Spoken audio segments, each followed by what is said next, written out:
Hello, everybody. Yeah, I got cut off in my last video. And don't mind my title here. Like, I have a character limit.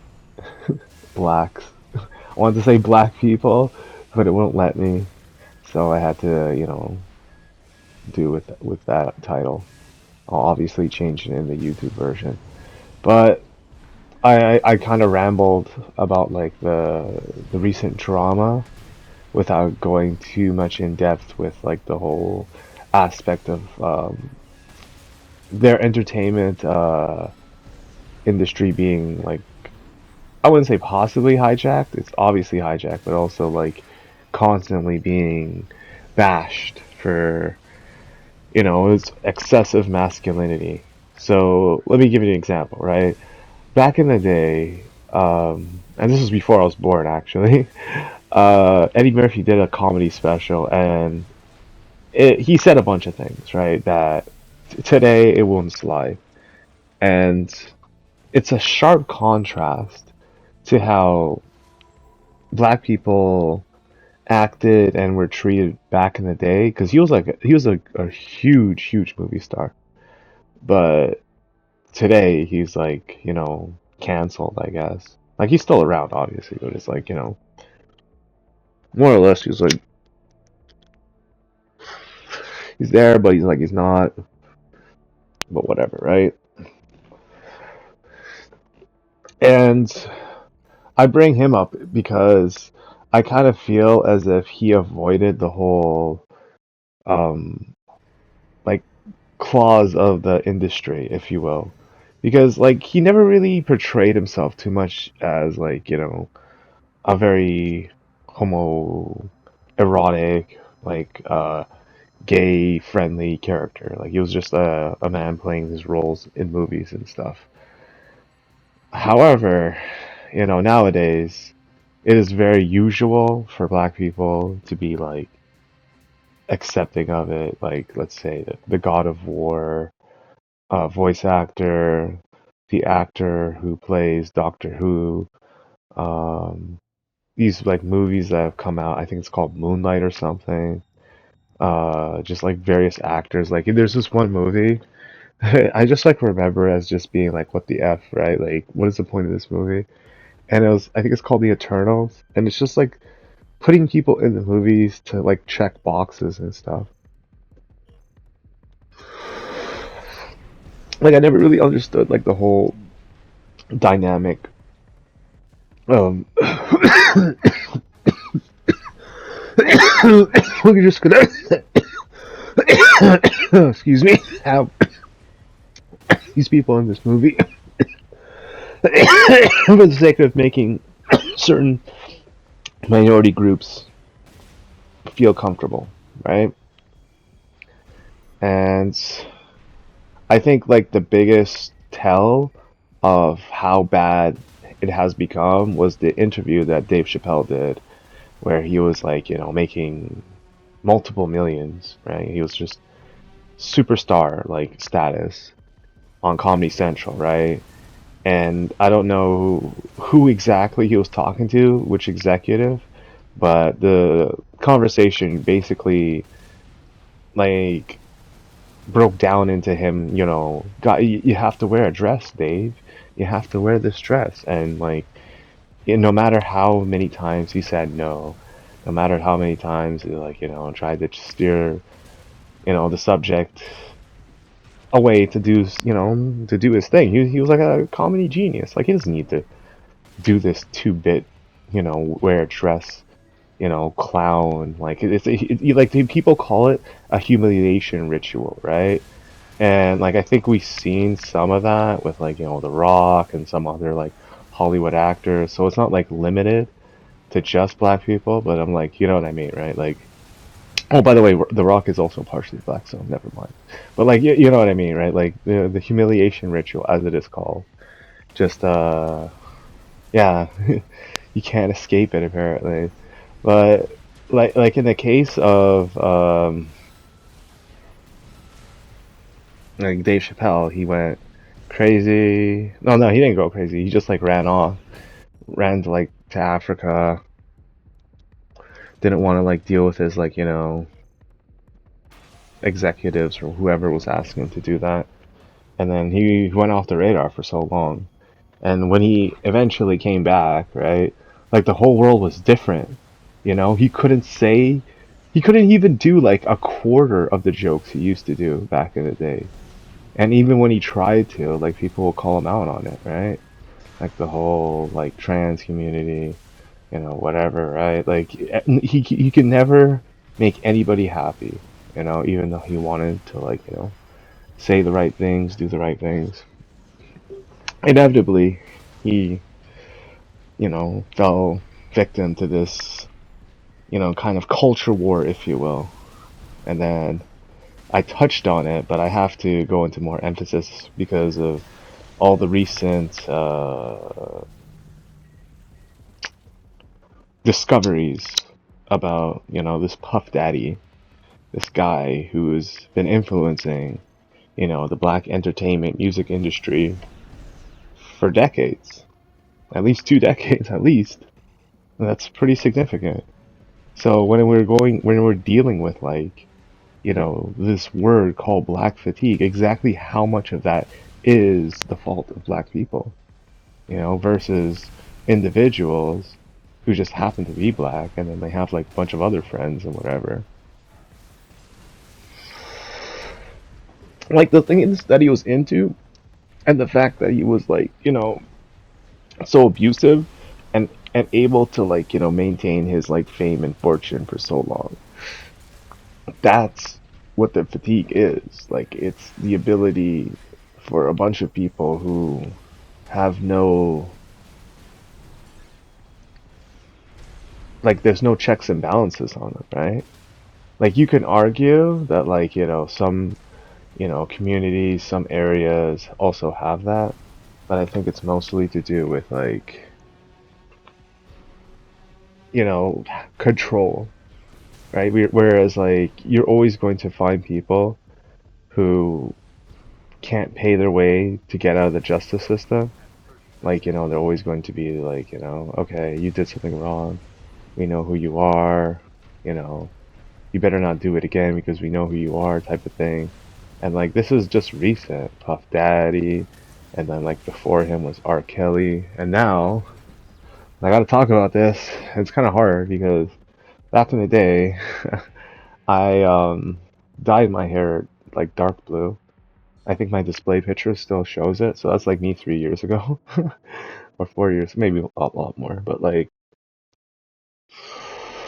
I just had a thing for it, and then like I saw, I think it was Kylie Jenner, and she was dyeing her hair like a teal color and like a blue color. And I was just like new to Instagram, and I followed her, and then I followed her sister, and then I kind of followed all of them except for Kim because I felt as if like that drama surrounding Kanye West was gonna blow up and it wasn't gonna be pretty.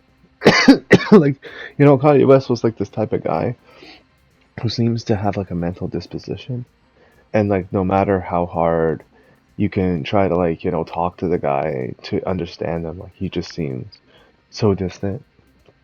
So that when he came out and he said what he said on that song or whatever, that recording, uh, I mean, that's his lifestyle, his choice, but he has to understand that like as a man, he is a father to children, like these children who rely on him, and also like millions and millions of fans, like literally people around the world want to buy his shoe, the Yeezy, uh, this expensive esque sneaker that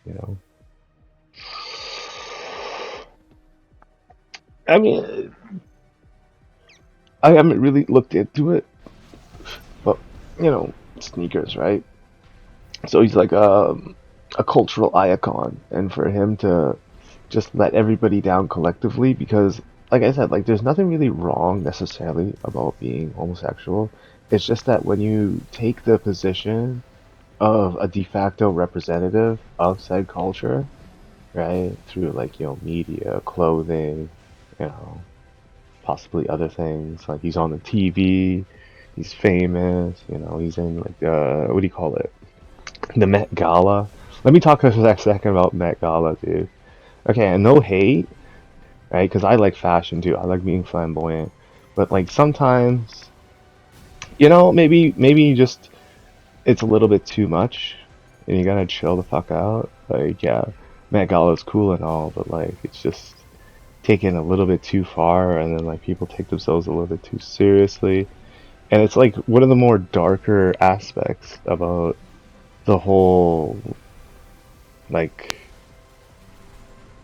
homification of like black culture is to get them to like dress up and like be this like flamboyant, not the reserved black people, black gentlemen that they were back in the day. Is to rob them of that internalized agency that they used to have, where everybody was basically copying them. Like to this day, people still copy them. So it's not that they've lost their charm. It's more like they have been mitigated by like the media, news reports, bad people doing bad things. Like I touched on in the previous video, but when things like this come out and they just stir the flames of people, whether it's like, the killing of that kid or like, the lady who said, that N word and stuff, like it's always going to be the people who are the most easily manipulated who get outraged first, and then like it cascades from there and it becomes more mainstream. I don't actually think it's more popular than it needs to be, if that makes sense. But I also think that given, the subject matter and like the situation of like, the previous election and like how people are like divided internally inside of the country of America, not only America but Canada too. It's yeah, it is like one of those things that pushes people to like, do more harsh things in reality, right? Act out, you know, attack people, get violent, and it's not necessarily anybody's fault other than the government and the media. But there's also like a little bit of self-ownership that we need to address, and it's not necessarily on anybody except for the people who are in charge of like the entertainment industry and like songwriters, more or less. Because if all we're gonna have is like lyrics that embellish wealth and things that don't really matter, then yeah, and the irony is like Kanye West actually touched on this, which is sad because he's become basically the embodiment of a false prophet, a man who was meant to lead, people, but instead became an overindulgent like imbecile. Like he doesn't understand that his actions bear such grave consequence that it lowers the opinion of other races towards black people because of his actions. Not necessarily directly, but indirectly. It's because if it's another case study of a person with like a variable amount of sanity that like has lost touch with his reality and whatnot, because the way I see it is like this, right? He can hate Jewish people all day long, but it all boils down to the fact that he has like a wife that he really, really loves, and he loves her so much that he's dating a girl that he basically like he made her look exactly like her, and not only that, it's like the way they get along in public, the kinds of things that they wear, like the act of like it's almost like a parent and a kid. You're looking at that kind of like relationship where you're not seeing two intellectually equal people.